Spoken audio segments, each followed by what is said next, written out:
하나님의 말씀을 한 목소리로 합독하겠습니다. 다윗이 사울에게 말하되 그로 말미암아 사람이 낙담하지 말 것이라. 주의 종이 가서 저 블레셋 사람과 싸우리이다 하니, 사울이 다윗에게 이르되 내가 가서 저 블레셋 사람과 싸울 수 없으리니 너는 소년이요 그는 어려서부터 용사임이니라.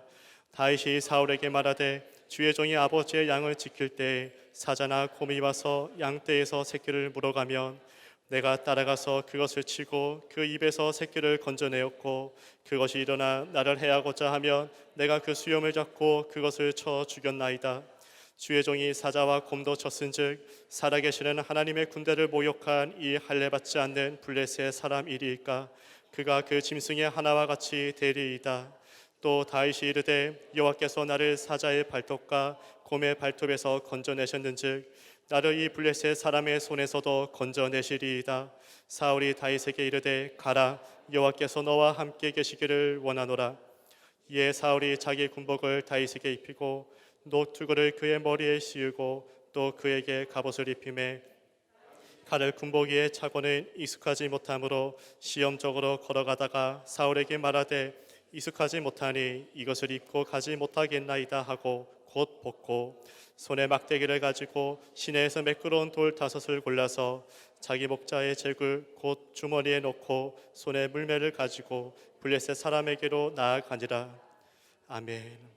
이 시간 귀한 발걸음으로 이 자리에 오셨습니다. 이 시간 고소미 목사님께서 바위로 계란치기라는 제목으로 하나님의 말씀을 선포하시겠습니다.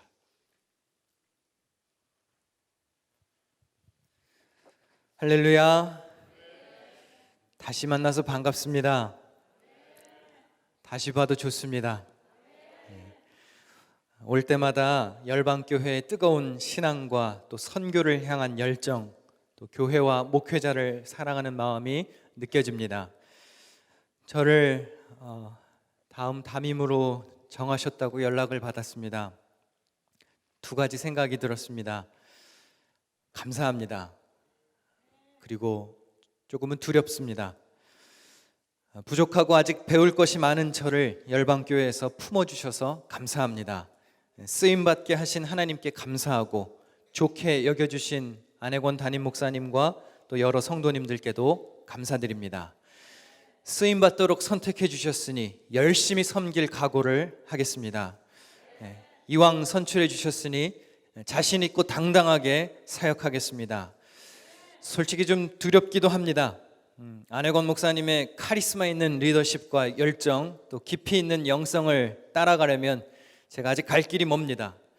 또 열방교회에 흐르고 있는 성령님의 이 뜨거운 감동을 잘 이어갈 수 있을지 두렵기도 합니다. 그러나 세워주셨으니 최선을 다해 보겠습니다. 이왕 뽑아주셨으니 하나님을 굳게 의지하며 목회해 보겠습니다. 저는 한평생 할아버님과 아버님의 목회를 보며 자랐습니다. 저는 한국에 있는 기둥교회에서 자라났습니다. 기둥교회에서 어린 시절을 보냈고 중고등부 시절, 청년 시절을 보냈습니다. 기둥교회에서 신학생으로 훈련받았고 그곳에서 교육전도사가 되었고 기둥교회의 지교회인 청주기둥교회에서 단독 목회를 했습니다. 기둥교회에서 만난 사람과 결혼했고 제 아이들도 기둥교회 울타리 안에서 태어났습니다. 지금은 또 다른 기둥교회의 지교회인 미국 밴쿠버 기둥교회에서 목회하고 있습니다. 제 삶을 가만히 돌이켜보니 저는 기둥인입니다. 한평생을 기둥인으로 살았고 기둥인의 정신으로 무장되어 있습니다. 제가 열방교회에 오면 이제 아마 같이 노력해야 할 것이 있을 겁니다. 저도 열방인이 되도록 노력해야 하고 여러분도 기둥인으로 자라온 저의 목회 이념과 목회 스타일에 마음을 열고 같이 적응하며 변화해야 할 것입니다. 제가 안혜권 목사님과 똑같아질 수는 없습니다.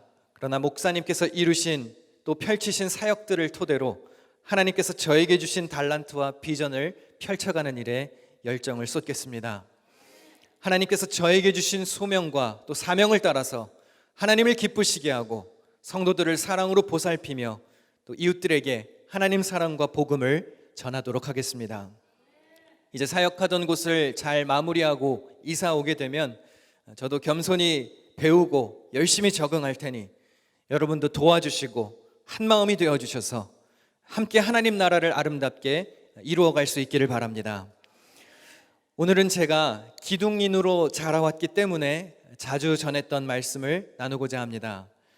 마침 한국 달력으로 오늘이 어린이날이더라고요. 그래서 오늘 말씀이 오늘 날짜와 잘 어울릴 것도 같습니다. 기둥교회는 변하지 않는 표어가 있습니다. 하나님 마음에 합한 교회입니다. 하나님 마음에 합하다라는 표현은 다윗을 두고 하신 말씀이죠. 사도행전 13장 22절에 보면 다윗을 하나님 마음에 합한 사람이라고 소개합니다. 기둥교회 표어가 이렇다 보니 다윗에 대한 말씀을 자주 전할 기회가 있었습니다. 열방교회라고 해서 다윗에 대해서 설교하지 못할 이유는 없지 않습니까?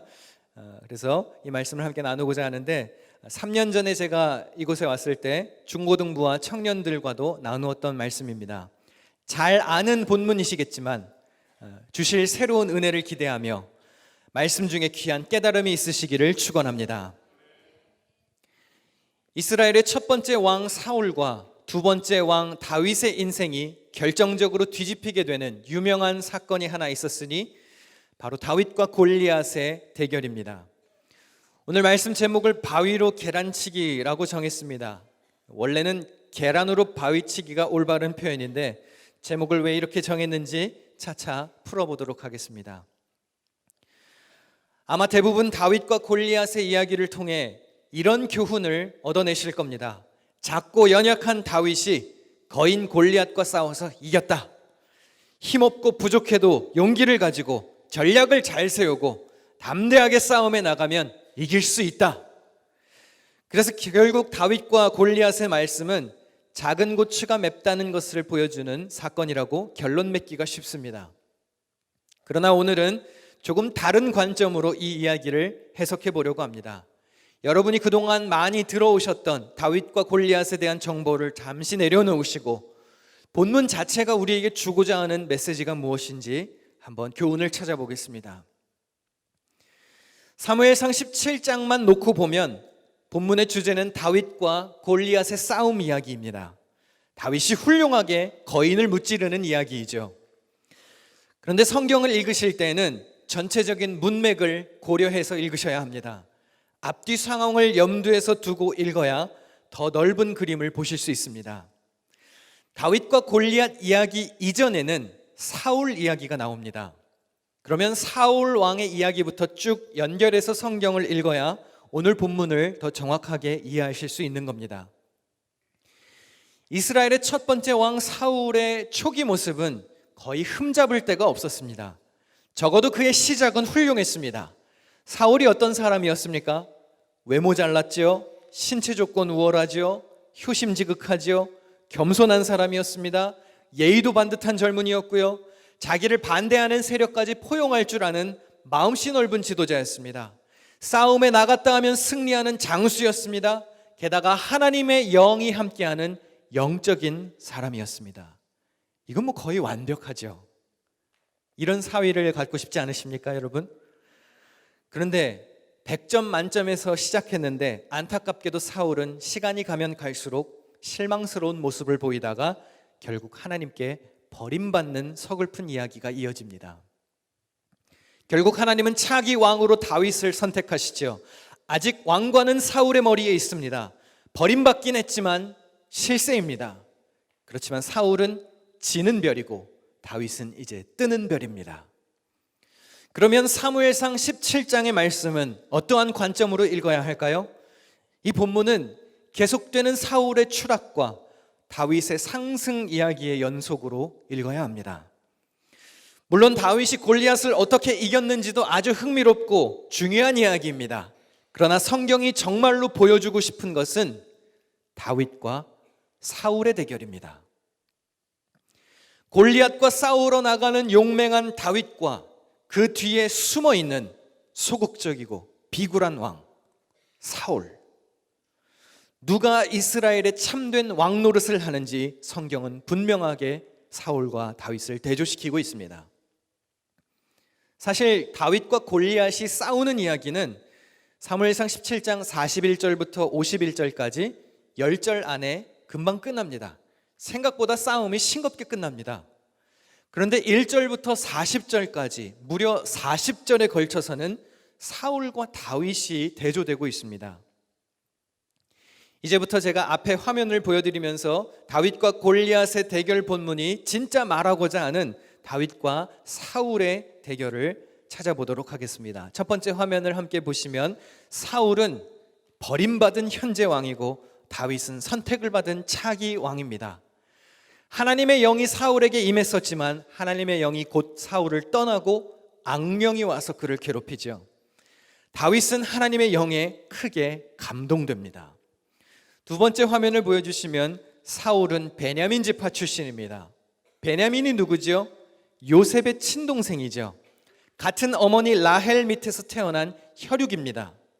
에브라임 지파, 므낫세 지파와 함께 베냐민 지파는 친요셉 지파라고 할 수 있습니다. 이스라엘 백성들이 가나안 땅에 입성해서 땅을 분배받은 지도를 보시면 이들 영토가 서로 붙어 있는 것을 보게 됩니다. 반면 다윗은 유다 지파입니다. 성경에서 이 요셉 계열의 지파와 유다 지파는 갈등 관계에 놓일 때가 종종 있습니다. 이스라엘이 후에 남과 북으로 갈라졌을 때에도 북쪽은 요셉 지파가 주된 세력이고 남쪽은 유다 지파가 주도 세력이 되죠. 다음 화면을 보시면 사울은 체격이 굉장히 좋았습니다. 사무엘상 9장 2절 말씀을 함께 화면을 보시고 읽어보겠습니다. 같이 한번 읽어볼까요? 시작. 사울이라고 하는 아들이 있었는데 잘생긴 젊은이였다. 이스라엘 사람들 가운데 그보다 더 잘생긴 사람이 없었고 키도 보통 사람들보다 어깨 위만큼은 컸다. 오늘날로 바꿔 말하면 사울은 어떤 사람입니까? 얼짱의 몸짱입니다. 반면 다윗은 소년에 불과합니다. 당시 이스라엘 법에 의하면 20세가 되어야 전쟁에 참여할 수 있었습니다. 그런데 오늘 본문에 보면 다윗은 군인 신분이 아니죠. 뭐 하러 왔죠? 형들 도시락 배달하러 왔죠. 그러면 다윗이 20살이 되지 않은 청소년 혹은 그보다 더 어린 소년이라고 짐작할 수 있습니다. 골리앗이라는 거대한 장수가 나와서 이스라엘 군대를 이렇게 위협합니다. 사무엘상 17장 8절과 9절입니다. 너희는 사울의 종들이 아니냐? 너희는 내 앞에 나설 만한 사람을 하나 뽑아서 나에게 보내어라. 그가 나를 쳐 죽여 이기면 우리가 너희의 종이 되겠다. 그러나 내가 그를 쳐 죽여 이기면 너희가 우리의 종이 되어서 우리를 섬겨야 한다. 블레셋 민족의 대표로 골리앗 한 사람이 나와서 시비를 걸기 시작합니다. 그리고 뭐라고 얘기하냐면 야, 이 사울의 종들아. 사울의 이름을 언급했습니다. 이스라엘의 대표, 대장 이름을 언급하면서 한 사람 뽑아서 나오라고 합니다. 1대1로 겨뤄보자는 겁니다.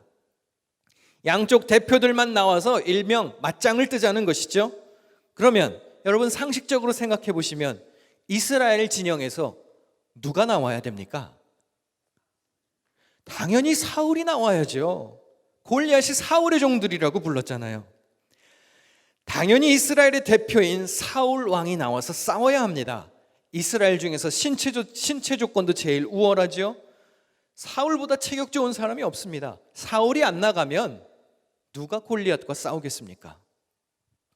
그런데 다음 화면을 보시면 사울이 무서워서 벌벌 떨고 있습니다.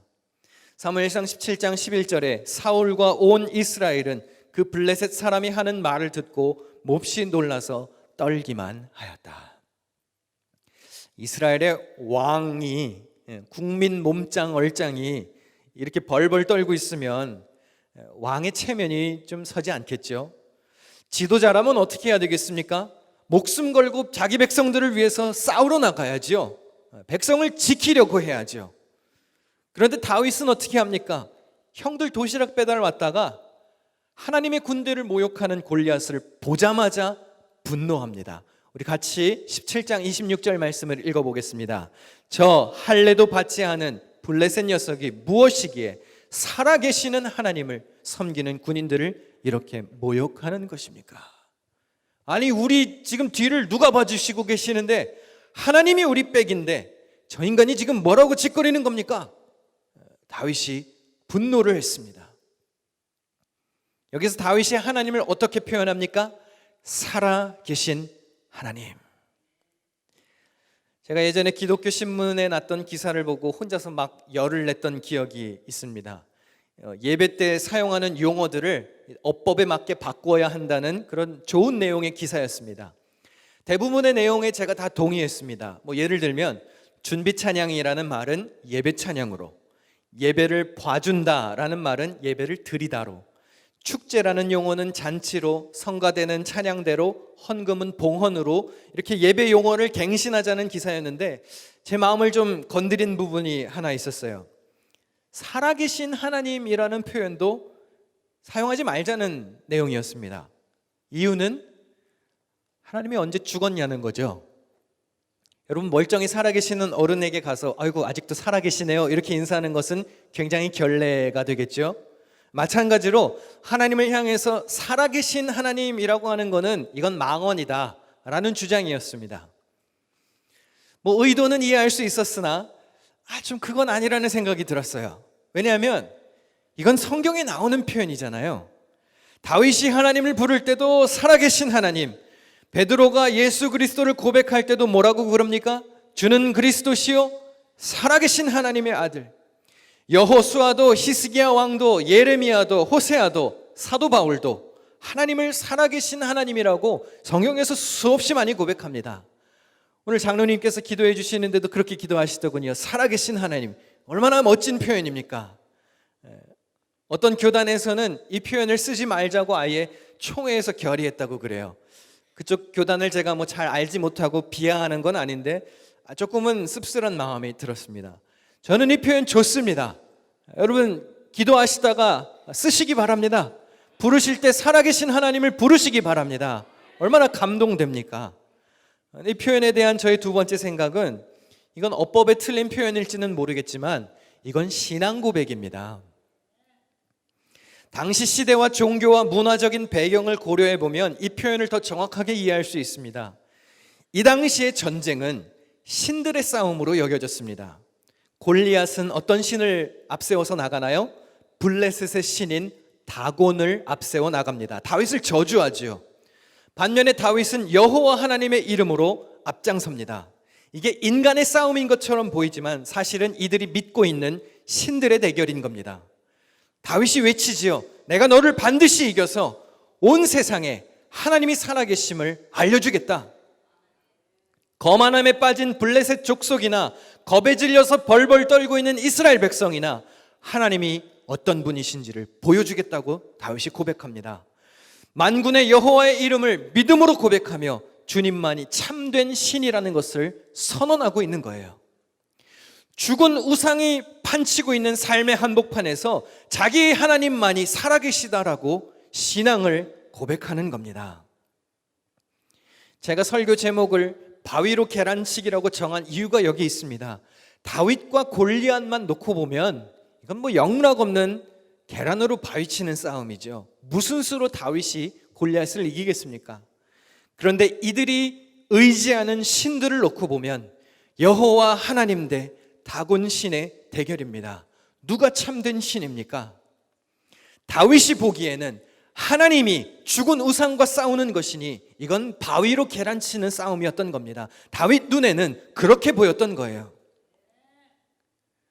그리고 정말 중요한 것은 살아계신 하나님이라는 표현의 히브리어 단어를 보면 굉장히 의미심장합니다. 살아계신 하나님 할 때 그 살아계시다라는 표현은 히브리어로 하야임이라는 뜻인데 소생하다라는 의미가 있습니다.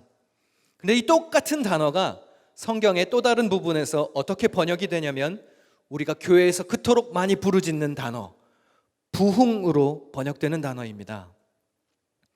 한글 개역개정 성경의 부흥이라는 단어는 딱 한 번 등장합니다.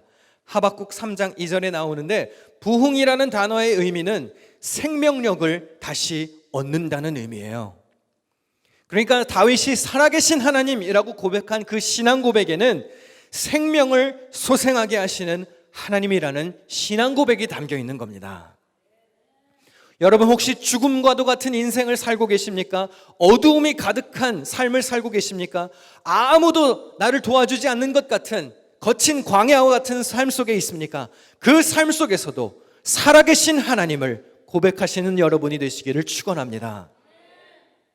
사울이 무려 40일 동안이나 골리앗의 조롱 앞에 침묵했습니다. 다음 표를 보시면 사울이 하루 이틀 가만히 있었던 것이 아니에요. 골리앗이 밤낮으로 40일 동안 조롱하고 떠들어댔는데 국가의 수장이 아무것도 하지 않았습니다. 그런데 다윗은 어떻게 합니까? 골리앗의 조롱 소리를 듣자마자 곧바로 반응하고 행동합니다. 하나님 아버지의 이름을 위해 또 자기 동족들을 위해서 행동할 줄 아는 지도자였습니다. 다음 표를 보시면 사울은 자기가 직접 나가서 싸우기가 좀 겁이 났는지 이렇게 하는데요. 포상금도 많이 주고 딸 줘서 사위도 삼아주고 평생 세금도 면제시켜 줄 테니까 누가 나가서 골리앗이랑 좀 싸우고 와라. 싸움을 떠밉니다. 아니 지금 왕이 창피하게 이게 뭐 하는 짓입니까? 자기가 무서워서 벌벌 떨고 있는 것도 모자라서 백성을 지키려 하지 않고 왕이 백성 뒤에 숨어버립니다. 그런데 다윗은 어떻게 합니까? 오늘 본문 32절 말씀을 함께 유의해서 읽어볼까요? 시작. 다윗이 사울에게 말하였다. 누구든지 저자 때문에 사기를 잃어서는 안 됩니다. 임금님의 종인 제가 나가서 저 블레셋 사람과 싸우겠습니다. 자, 여러분 이게 지금 누가 누구에게 하는 말입니까? 다윗이 사울에게 하는 말인데요. 근데 이게 지금 신하가 임금에게 할 소리입니까? 이거 왕이 신하들에게 할 소리 아닙니까? 제군들 겁내지 말고 용기들을 내시게 하나님이 함께 하실 것이니 두려워하지 말고 싸우러 나갑시다. 돌격 앞으로. 이래야 지도자잖아요. 그런데 누가 진짜 왕처럼 행동하는지 보라는 겁니다. 다음 표를 보시면 사울은 골리앗의 겉모습과 그의 무장, 주변 상황에만 집중합니다. 반면 다윗은 이 싸움에 누가 함께 하시는지를 보고 있습니다. 하나님이 함께 하시면 두려울 것이 없다는 겁니다. 골리앗이 키가 아무리 크고 무장이 아무리 화려해도 그 칼이 아무리 최신식 무기라고 해도 나의 인생에는 지금까지 하나님이 함께 계셨고 지금 이 싸움에서도 살아계신 하나님이 나를 도우실 것이라는 확신이 있었습니다. 할렐루야. 나를 짐승의 발톱에서도 건져내신 하나님이 너같이 하나님의 군대를 모욕하는 이방인의 손에서도 구원하실 것이라는 굳건한 믿음이 있었다는 얘기입니다. 다음 화면을 보시면 사울은 골리앗과 싸우러 나가는 다윗에게 자기의 무장과 자기 칼을 채워줍니다. 화려한 무장을 하고 있는 골리앗과 싸우려면 너도 똑같이 무장이 필요하다는 논리입니다. 힘에는 힘, 칼에는 칼로 맞서야 한다는 일반적인 세상 힘의 논리에만 집중하고 있습니다. 여러분, 사울의 무장은 왕들만 입을 수 있는 무장입니다. 왕권을 상징하는 무장입니다. 게다가 사울이 가지고 있었던 칼은요, 전국에 하나 있을까 말까 했던 유일한 철기 무기였습니다. 사울이 통치하던 시절에 이스라엘은 블레셋의 눈치를 보며 사는 시대였습니다. 지배를 받는 건 아니었는데 블레셋의 통제를 받았습니다. 그래서 사무엘상 13장에 보시면 블레셋 사람들이 이스라엘 땅에서 칼이나 창 같은 무기를 못 만들게 합니다. 그래서 보습이나 삽이나 도끼 같은 것을 만들려면 블레셋 사람들에게로 갔어야 했습니다. 왜냐하면 대장장이가 활동하지 못하게 했거든요. 그래서 칼이나 창 같은 이 철기 무기는 왕들만 갖고 있는 겁니다. 사울 왕과 아들 요나단만 가지고 있었던 희귀한 물건이에요. 근데 이렇게 훌륭한 무기를 사울이 지금 누구에게 건네줍니까? 다윗에게 건네주고 있습니다. 차기 왕에게.